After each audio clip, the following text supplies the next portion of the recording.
اللہ اپنے معاملے میں بہت سخت ہے میرے بھائی اور بہنوں۔ اللہ نے قرآن میں بار بار کہا ہے کہ اللہ کے عذاب سے ڈرو۔ وہ لوگ جو اللہ کی نافرمانی کرتے ہیں ان کے لیے دنیا میں بھی رسوائی ہے اور آخرت میں بھی رسوائی ہے۔ دنیا میں بھی عذاب ہے اور آخرت میں بھی عذاب ہے، اور آخرت کا عذاب بہت برا ہوتا ہے اس دنیا کے مقابلے میں۔ ہر دن ہر وقت اللہ کی نافرمانی کرتے رہتے ہیں، اور جب ہم اللہ کی نافرمانی کریں گے تو اللہ کے عذاب کا ہم شکار ہو جائیں گے۔ ہم سب گمراہی کے راستے پہ ہیں۔ اس کا کیا وجہ ہے؟ کیوں گمراہی کے راستے پہ؟ اللہ کی کتاب کو نہ پڑھنا، اللہ کی کتاب کو نہ سمجھنا، قرآن کو سمجھ کے نہ پڑھنا۔ ہم بڑی بڑی یونیورسٹی میں، کالج میں پڑھتے ہیں، لیکن سے ہم اللہ کی کتاب کو نہیں پڑھتے ہیں۔ کیا وجہ ہے؟ سب سے پہلے ہم دنیا میں جس لیے ہیں ہمیں وہ کرنا چاہیے۔ اللہ نے زمین، آسمان، سورج، چاند کس لیے بنایا؟ ایک وقت تک ہمیں ٹائم دیا، 60 سال، 70 سال، واٹ ایور، ایک عمر دی۔ اس عمر میں ہمیں کیا کرنا چاہیے؟ جن بھی گناہوں کو ہم کرتے ہیں اگر اس کو توبہ کیے بغیر ہمارے اوپر موت آ جاتی ہے تو ہم اللہ کی عذاب سے کیسے بچ سکتے ہیں؟ اور ہمیں اس چیز کا علم بھی نہیں ہے کہ موت کب آئے گی، اور ہم سوچتے ہیں کہ بھی ہماری عمر ہی کیا ہے۔ یہ تو سچ بات ہے کہ ہم لوگ ضرور سوچتے ہیں کہ ہماری عمر ہی کیا ہے، ابھی تو ہم جوان ہیں۔ بالکل غلط ہے، ہم غلط سوچتے ہیں۔ یہی تو عمر ہے جس کا سب سے پہلے قیامت کے دن ہمیں حساب دینا ہوگا کہ ہم نے اس عمر کو کہاں بتایا، کیا کر رہے تھے اس عمر میں ہم، اور اسی عمر میں آپ سوچ رہے ہیں نہیں ابھی ہمارے پاس ٹائم ہے، ابھی ہم یہ نہیں کریں گے۔ مطلب اپنی نفس کی پیروی کرتے ہیں، شیطان کی پیروی کرتے ہیں، اپنی خواہشات کو پورا کرنے لگ جاتے ہیں۔ اللہ اور اس کے رسول پر ایمان نہ لانا سب سے بڑا گناہ ہے، سب سے بڑی عذاب ہے۔ ایسا انسان جس نے اللہ کو انکار کر رہا ہے، جس نے اس کو پیدا کیا، آنکھیں دی،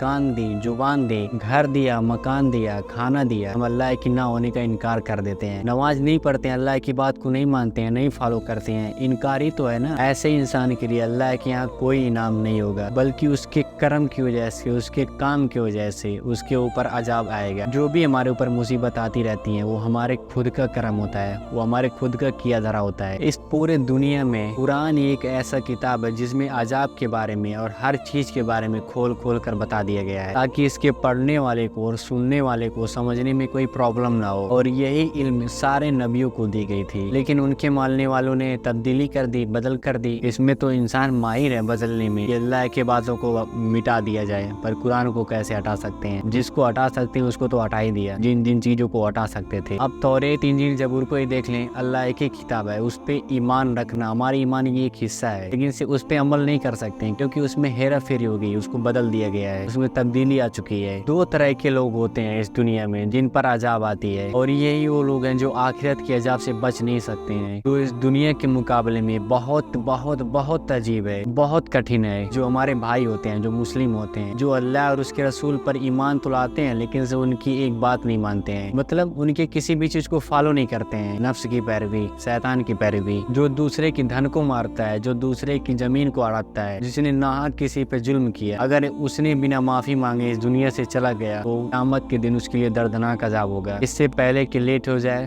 week up to reality. The main point is Allah کی عذاب کے بارے میں بتانا تھا۔ قرآن کو پڑھیں، سمجھنے کی کوشش کریں، عمل کرنے کی کوشش کریں۔ اللہ مجھے اور آپ سب کو عمل کرنے کی توفیق عطا فرمائے۔ عمل کرنا ہی مین پوائنٹ ہے۔ جزاک اللہ خیر، فی امان اللہ۔ سبسکرائب۔